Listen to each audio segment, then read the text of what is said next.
Good afternoon everyone, welcome to my latest video. Thank you very much for tuning in, I really appreciate it, and thank you very much for the continued support and comments and everyone that likes and shares, it's much appreciated. So as you can see for the title of the video, it's more vindication for some of the videos that I've recorded with regards to what's going on in the DWP, and it would appear that they're telling us this stuff now. Most of these articles come from The Guardian. As I've said many times, you have to give people credit where it's due, and they deserve credit for publishing this stuff because people need to know about it. Now, I know when somebody like myself comes along and publish a video and not everyone responds to it, although many do, but I've had a lot of stick or a lot of questioning. I'm not saying you shouldn't question, saying that, oh, he's maybe not telling the truth, or did he really work there, or did he really see this stuff? And articles like this prove exactly what I'm saying and prove that I did indeed see them. It had to be republished because within the article they had said that the DWP were using a computer system that they weren't actually using. But like I say, it's just more vindication, and I'm going to go through it, and I'm going to go through another article as well because it's very important that this information gets out there, and I would encourage people to keep on sharing the DWP videos to let them, just in case anyone isn't aware of exactly what's going on, or they maybe need someone from the inside to confirm what they thought was going on. So this was sent to me by, I think it was Neil that sent me it. I haven't replied to him yet, I've just been that busy recently, I've only just got round to it. It was a couple of weeks ago. Thank you anyway, Neil, for that. DWP algorithm wrongly flags 200,000 people for possible fraud and error. Right, so they're using algorithms to flag up claims that they believe is fraudulent. The only problem we've got is AI. There's no humans that run it. Algorithms are not they're not human. There's no humanity within them. It's just a press of a button, boom, and that's it. We've got 200,000 people that are not getting any house and benefit payments or any living expenses payments, and this is the reality of it, that when this computer does this, or when the computer does this, people are without their money. So the computer says no. And it's the same, this is why a lot of people advise against using digital, well, not using cash as often as what we should, because at least then if you've not got the money, or your card doesn't work or whatever, you've still got the money to pay for the items, whereas if you've not got the cash, you'll not have the money to pay for the items. And this is already happening, even though we've still got cash, and it's being done through algorithms like this. Because so many people are on universal credit now, as I've said, that are working, that need a top up from their benefits. This is why it was done. So I'm going to I'll start reading through the article. So more than 200,000 people have wrongly faced investigation for housing benefit fraud.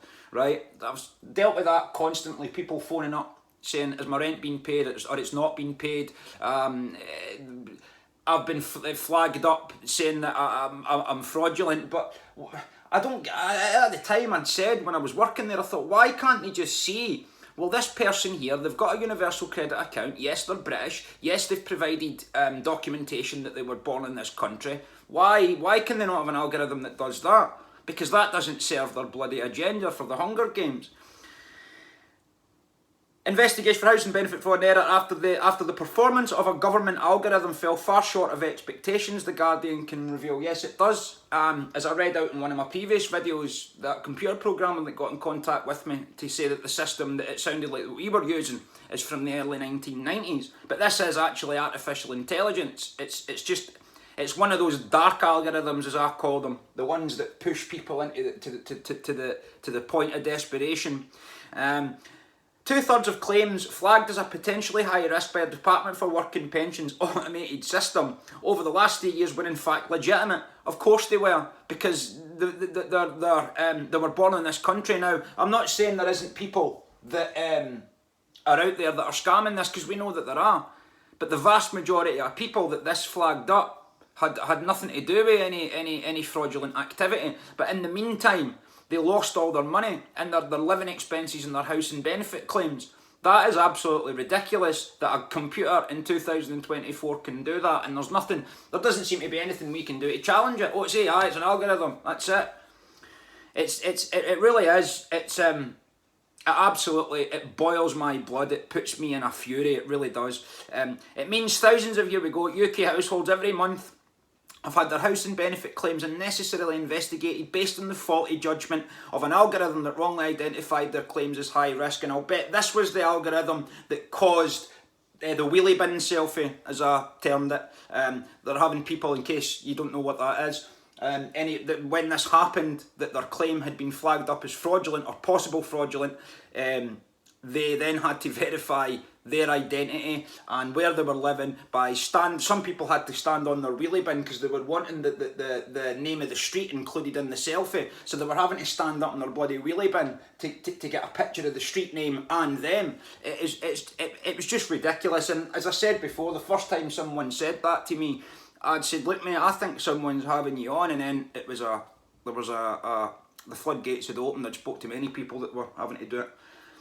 It also means about 4.4 million has been spent on officials carrying out checks that did not save any money. So on top of them not saving any money because the algorithm was incorrect, they've then spent 4.4 million on top of that. And I'm going to say it again, 4.4 million in government expenditure is not a lot of money, but when you put that into a community, it's a lot of money. Imagine you just put that into the food banks, what that could do for the food banks. Because they're overrun at the moment. It's getting worse. It's actually getting worse. The figures were first obtained by Big Brother Watch. I'm going to contact these people because that's the first time I've heard them. I want to have a conversation with them. A civil liberties and privacy campaign group which said DWP's over-reliance on new technologies puts the rights of people who are often already disadvantaged, marginalised and vulnerable in the back seat. Now, I heard it many times, it's easy to live in benefits. It's not easy. It's never easy. It's never easy, even just for if you're a single person. Maybe if you've got kids, you get extra payments and all the rest of it, but it's still not easy. But if you're single, there's not a lot there, and it's even less now. And they're actually, it's these people that they're taking money off. So people who were already having to bloody watch their budget are then even worse off because of these algorithms. And £4.4 million has been spent in the meantime. It's craziness. This world is madness. Absolute madness. The DWP said it was unable to comment. Of course it wasn't. In the pre-election period, Labour, which could be in charge of the system in less than 2 weeks' time, has been approached for comment. Now we know if Labour they've already done away with 0-hour contracts, so maybe they can do something about this. But we'll see. They will do some good. They'll have to, because they need people to support them. If they come in and start bloody messing things up even worse, then he's not going to get far. And as I said to someone the other day, there he'll have one eye on Liz Truss's tenure. In less than 2 weeks has been approached for comment. So, an Information Commissioner inquiry into algorithms and similar systems used by a sample of 11 local authorities last year reported into this. This is why I've done this video, because I was in a bad mood when I read this the other day and it made it worse. 11 local authorities have said, we have not found any evidence to suggest that claimants are subjected to any harms or financial detriment as a result of the use of algorithms or similar technologies in the welfare and social care sector. Well, I have the proof on my phone to the contrary of that refutes that. And that is a barefaced lie. That's a lie. I'd love to know exactly who it is they've asked, because I did say that there was a lot of areas that this hadn't reached yet, but there was most of them that had reached it. And, I mean, if you're on universal credit, regardless where you live in the UK, there'll be a statement where you've had a deduction or something taken off that shouldn't have been. Now, to say that when you get your claim stopped, see, I don't know, they don't understand how this works, because the minute that algorithm flags those 200,000 people, as I just said, that's it. Their claim is stopped until it's verified, until they can say, right, yes, this is a person that's lived in Britain, they've been on universal credit, and they've proven that by passport or whatever to-dos has been set in the to-do list for them to provide that information. So to say that there's not been any evidence it's a barefaced lie. It is a barefaced lie. But Turn to Us actually phoned them the other day to have a conversation. I'm still waiting for them to contact me back. Because I'd said to them, I speak to quite a lot of people, and I always mention it to them that there's the Turn to Us charity that can obviously assist in domestic issues if you need any food or whatever. But I don't know exactly what exactly is they give to people, so I gave them a call the other day there.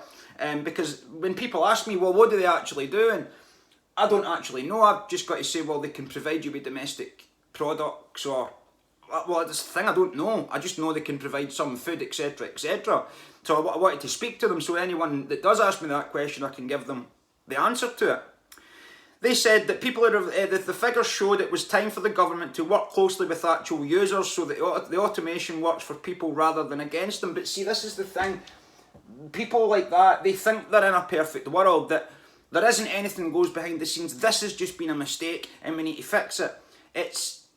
They're setting up these things so it works against the people. As I mentioned, that security issue at the very start of people's calls, that must drive people absolute mad. And you imagine you're sitting there and your kid's hungry, you're hungry, your money's not in the bank, and you can't even get through because you've gave your postcode and your last name, and they're saying it's wrong because the computer says it's wrong. It's just, I honestly, and to say that there's no evidence that this is actually happening it takes ignorance to another level. It really does. To determine the risk that a claim could be wrong or fraudulent, the technology weighs claimants' personal characteristics, including age, gender, number of children, and the kind of tenancy agreement they have. So what does gender? What's your gender got to do with whether you're eligible or not? Why does that come into it? Perhaps it's a misprint, I don't know. But why? What does your gender have to do with it? I don't see why that comes into it. And the tenancy agreement they have. Now, one thing I will say, I spoke to a case manager, and they had said, Alan, you wouldn't believe how many fake tenancy agreements come our way, and I could actually believe it, because there is a lot of people out there that try and buck the system, if you like, and take advantage of it. And I always say, no wonder, because of the way they set things up, they leave people with this money system I've already done a video on, and how it's a complete and utter scam. And so no wonder people look for shortcuts, and it can turn people into bad people, because of circumstances and situations. That's just the way it is. But if those circumstances and situations don't arise, then the chances of them breaking the law later on are quite slim. And to stop that happening later on, you need to make sure that people are getting what they need. And when you start adding these algorithms out there and selecting people for fraud that shouldn't be, that's just going to create further problems down the line, as it already has. And then these people they're a handicap. They end up, they don't learn life lessons. They just think the only way to get what they want is to be taken by force. Sociopathic ways, it doesn't work. Once the automated system flags a house and benefit claim as potentially fraudulent or erroneous, council staff are tasked with the reviewing and validating whether claim details are correct, which involves seeking every claim over the phone. They must identify changes of circumstance and potentially recalculate claimants' housing benefit awards. What they've not mentioned within that is that while all that's taking place, they don't get any payments. So the authorities that are saying that there's no evidence of financial hardship because of this algorithm, then how are people paying for their food and their domestic products? Because while that's on their claim to say that you're being investigated, they're not getting any money. They have to go to Turn to Us, and Turn to Us are already struggling. I was reading some about it the other day there. So they must identify changes of circumstance and potentially recalculate claimants' house and benefit awards. So it takes the time to do the clear the to-dos and get the information, and then they need to recalculate the house and benefit award, which can take between 8 and 10 weeks. And all that time, their bloody rent arrears are building. On top of the time, the investigation's been on the arrears that's accumulated from that. I don't know what that must be doing to people's mental health. It'll be destroying them. And then to be told at the end of that, oh, sorry about that, mate. Sorry about that. It's just a wee glitch in the computer. Just a wee glitch. It's just a glitch. Don't worry about it. It's just a glitch. The DWP decided to deploy the automated tool, which does not use artificial intelligence or machine learning, after a pilot that showed 60% of cases flagged as high risk by the DWP model were indeed receiving the wrong benefit entitlement. But the people are receiving the wrong benefit entitlement anyway. As I've said many times, the deductions on people's claims is nothing short of criminal. Well, it is, it's fraud. And that's another thing. I mean, I sent an email to that Mel Stride about this, because he's supposed to be some stalwart in protecting the government, the taxpayers' purse. He's dodged that because he's obviously not the Secretary of State anymore. I can't remember the girl's, what's her name again, at Labour. I seen it earlier on, but I'll need to try and get their contact details so that I can put this to them as well. Yeah, outcomes. Here we go. So, but outcomes of subsequent case reviews that claimants later faced revealed far less fraud and error. Only 30% of suspicious cases were wrong in 2020, in 2021 and 37%, and 37% in 22-23. This is almost half as effective as the prediction. Nevertheless, this is the best part of it. Nevertheless, the system did save the taxpayer money. With every pound spent undertaking full case reviews of suspect claims returning £2.71 in savings, according to figures for 2021-22. Again, they're actually telling you they've saved money. Well, they've saved money, all right. 200,000 bloody claims for housing benefit and living expenses and whatever other benefits or perks they've got on their statement is all cancelled until it's been verified. So they've saved an absolute fortune. An absolute fortune. Nothing compared to the 4.4 million that was spent on it in the first place. Last year, the DWP widened its deployment of artificial intelligence to uncover fraud and error in the universal credit system. Did they apply it to themselves, I wonder? I doubt it. Don't apply it to themselves, but they apply it to everybody else. See, that's the thing I've noticed that. Like, I used to work for people, and they would always think you were robbing them. They were always worried. They're looking at everybody. Well, you robbing? Are you doing this? Are you planting? He used to do tree planting. He used to be on guard for burying them. And this guy used to work for, he was always worried about it because he knew he was ripping everybody off. So he was always worried people were doing that to him. This is the same thing. Government's exactly the same. Fraud and error in the universal credit system, which cost $6.5 billion in the last financial year. And I mean, that is a ridiculous amount of money.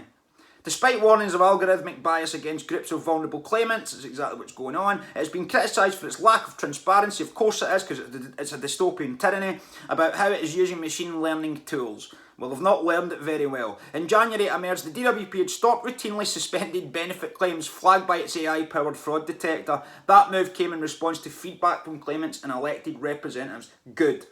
Susanna Copson, a legal and policy officer at Big Brother Watch, said this is yet another example of DWP focusing on the prospect of algorithm-led fraud detection that seriously underperforms in practice. In reality, DWP's over-reliance on new technologies puts the rights of people... this is what I'm running in the back seat. Okay. She warned of real danger that DWP repeats this part of bold claims and poor performance with future data-grabbing tools. It was only recently the government tried and failed to push through intrusive measures to force banks to conduct mass algorithmic monitoring of all customer accounts under the premise of tackling social security fraud and error.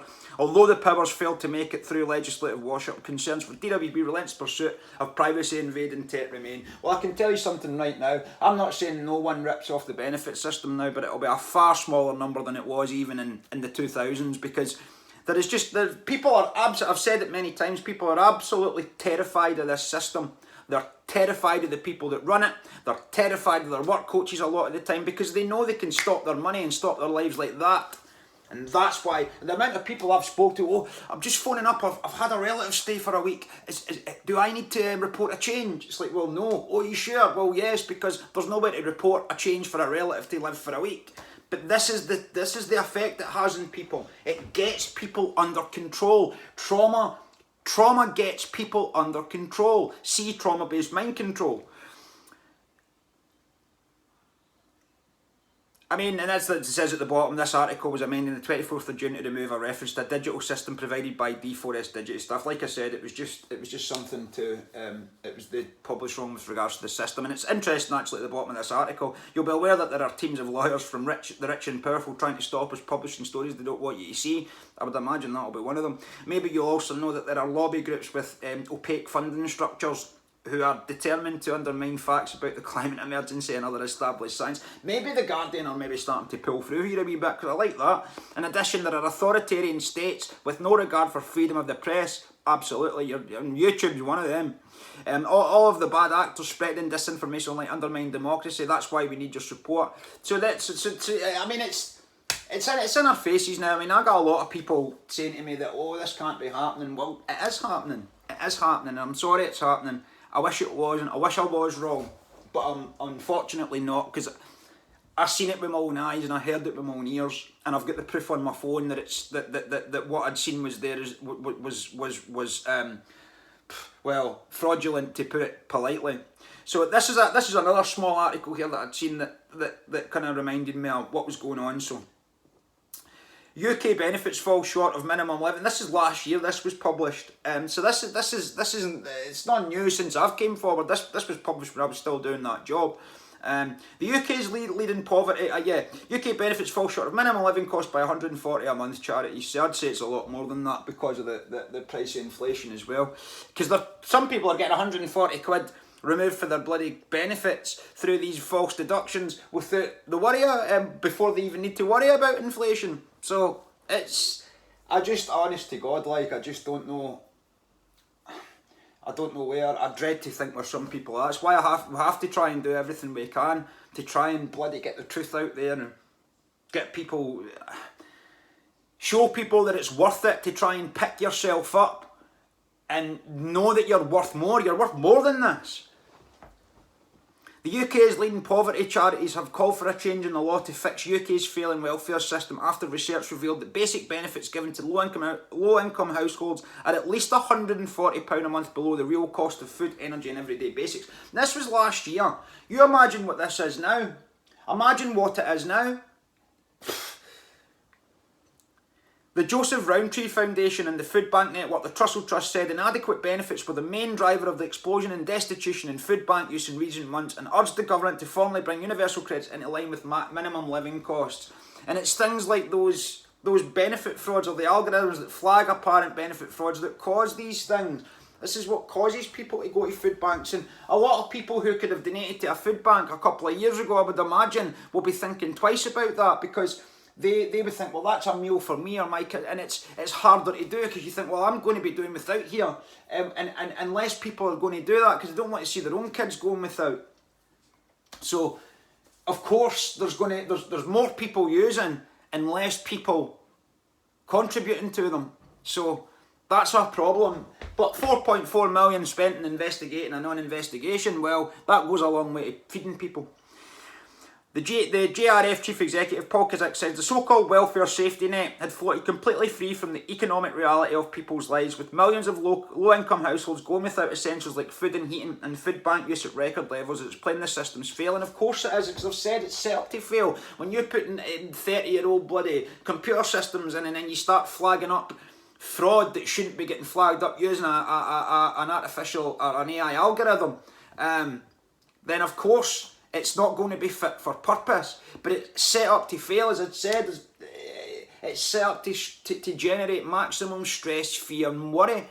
Because that's trauma. That's what gets people under control. That's why people phone up the bloody line in a panic at 9 o'clock in the morning because their relative's coming to stay for a week and they think they need to tell us about it. Honestly, I've had that, like. The two charities have calculated the weekly cost of a basic existence to be £120 for a single adult and £200 for a couple. So even when you look at that, I mean, it's only like 120 for a... So with a couple, you're saving a little bit. But with universal credit, it's not just a little bit you're saving. They're saving quite a lot. That's why they encourage people into partnerships. That's why, and I had this, a lot of people, guys, like women that had gay friends that were moving in as a roommate, they automatically assume, because they're man and woman, they're living together and they're on a joint claim. And that's another problem with it, and they just take it upon themselves, some of these case managers. Based on a basket of goods and services including food, energy, travel, mobile phone and internet use, as well as smaller items such as toothpaste and washing up liquid. And you're going to stop buying stuff.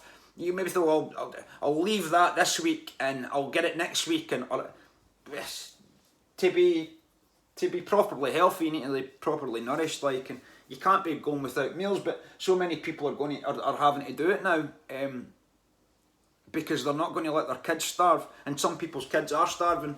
Maybe not starving, but they're not getting the correct nourishment that they need, which is very, very sad. And that's why I decided to do the video, because it's like, well, no one should be going to school hungry, no one should be going without, no one should be getting laughed at because their parents can't afford to buy them the basics, like, because it's not their fault. But this is what this evil government has done. And listen, the government's minuscule, and they're not that big a part of it. It's the cult behind them. They are pure dark and evil. So dark that you can't see them with the light switched on. Unfortunately, by comparison, even after April's, let's say this was round about the time when they increased it by 10%. By comparison, even after April's 10.1% benefits up rate in the universal credit standard allowance, the portion of the monthly benefit payment meant to cover basic living costs will be $85 a week for a single adult aged over 25, 35 less than the charity's estimates. And I would agree with that. I'd say it's more than that, like, but that's for the basics. But I mean, obviously we all need the basics, but sometimes we need a little bit more as well. We forget that. 35 less than the charity's estimates, and 134 a week for a couple. A £66 gap. So, I mean, it used to be like, well, you could say, right, well, go and get a job and you'll be sorted. But this is why a lot of people don't do that, because they think, well, they're in this cycle. It's like, well, I'm not going to get my universal credit, my rent paid, and then by the time I do that, and I'm getting £1,600 a month or £1,700 a month, whatever it is, I'm going to be left with that, and that. They're going to be expending energy that they would otherwise not need to expend rather, if they'd stayed on benefits. And that's why this is done, because it puts people off working. It really does. But at the same time, we forget that you can sort of build up something over a period of time. I mean, if you've got kids and that, it's very difficult, especially now with the price of things, like. But yeah, it's absolutely it's harrowing at times. It really is. The charities have been increasingly alarmed by the unprecedented scale and depth of poverty witnessed in food banks. See, because well, it's unprecedented. I mean, to say that it's unprecedented, we've gone through some poverty in this country, but to say that that's unprecedented is just unbelievable. We'll see what Labour does about it. I suspect it'll not be a lot. They'll do what all governments do when they first get in. They'll do a little bit of good at the beginning, and then it'll just be red Tories. The Red Revolution, they're calling it, which is not going to be that much different to the bloody communist revolution if we're not careful. Millions of low-income households have been left unable to afford even bare essentials. The cost of energy and food has rocketed, leading to overstretched welfare. Emergency services, the shocking example of extreme hardship, caused again by things like the algorithm flagging up fraud. They say the cost of living crisis exposed the disastrous long-term erosion of benefits, whose value has fallen to a 40-year low in real terms as a result of freezes and cuts. This has led to rampant food insecurity. Children turn up at school hungry, I know that for a fact happening, and the phenomenon of disabled people risking their health because they cannot afford energy bills. And that's another thing I've seen. I've seen people in shops recently, I'm not going to mention it once, who I've looked and I've thought, well, I've said this before, but there was one I'd seen the other day, and I thought, you shouldn't be here. You're not here because you want to be. You're here because you need to be. And that's a failing government. If you can't take care of the sick, someone that's worked 40, 50 bloody years more, and because of that, they've ended up with health conditions, they should be looked after, but they're having to come out of retirement to then cover their bloody heating, which we're still having to have on in July. As many people have said in the comments, we're the same. So don't tell me weather manipulation doesn't exist. Kissack, it's time to build a system that is needs tested rather than means tested. That's brilliant. I would agree with that.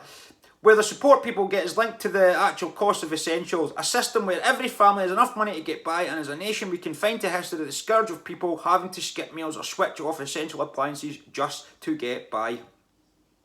In reality, more than half of households on universal credit receive even less than the basic £85 rate because of monthly caps and benefit deduction amount of hundreds of millions of pounds a year. The charities say absolutely. Well, listen to that, I'll read that again. In reality, more than half of households on universal credit receive even less than the basic £85 rate because of monthly caps and benefit deductions amounting to hundreds of millions of pounds a year, the charities say.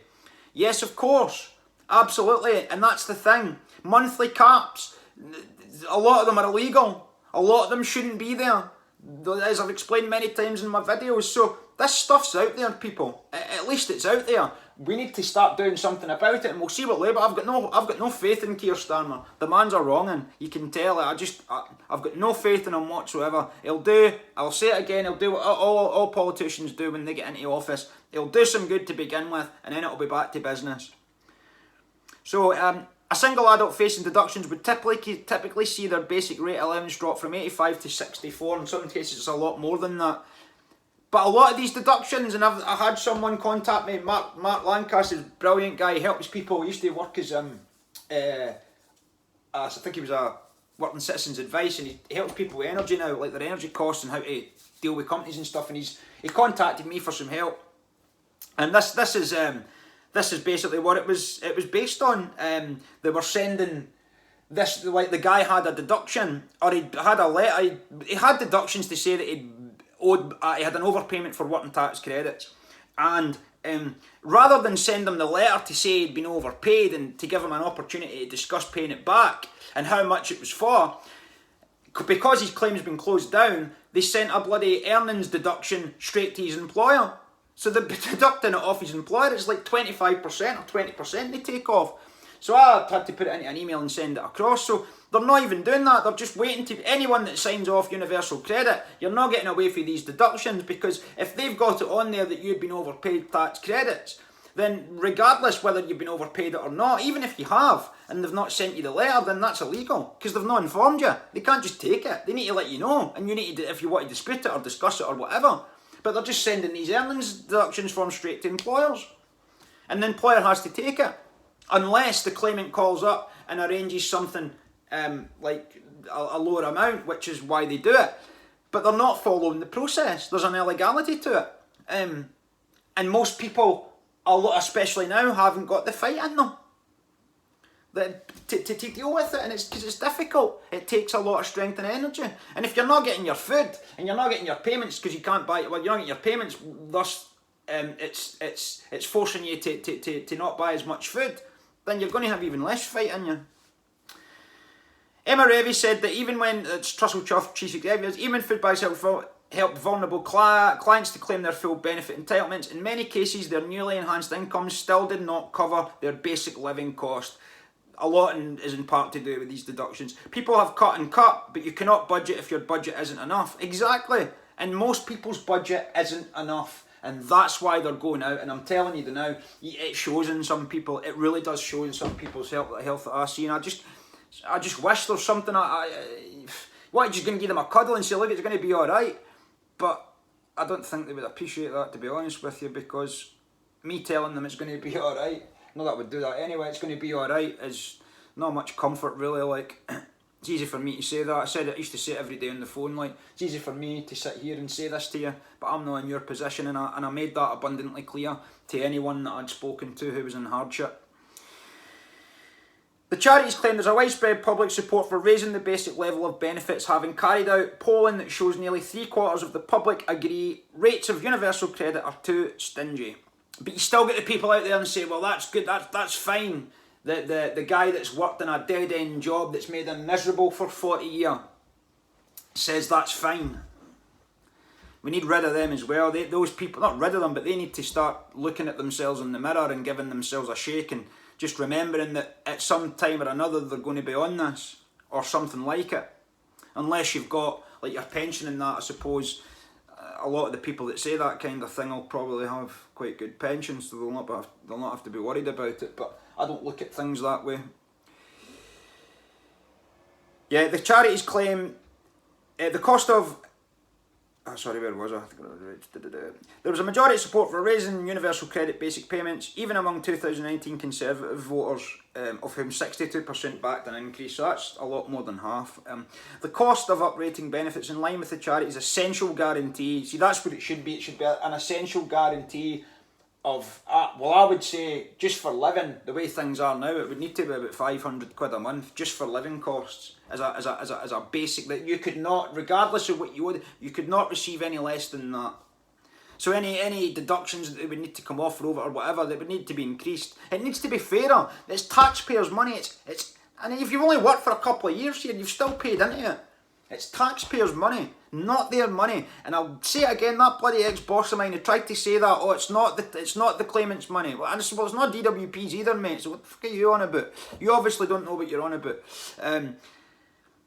Means the idea that Essentials Guarantee means the idea may struggle to gain traction with the main political parties. It would cost 20 billion a year, right? So 20 billion a year, but look at what they're shaving off it. They're shaving that off it.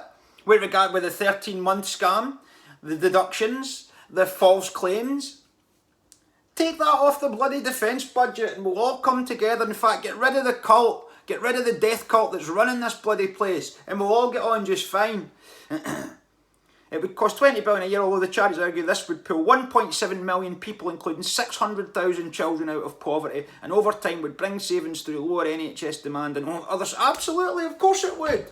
Because if you can get people up and moving and get them feeling better, at least the basics are covered, they're feeling secure. Money can't buy happiness, but it can buy security.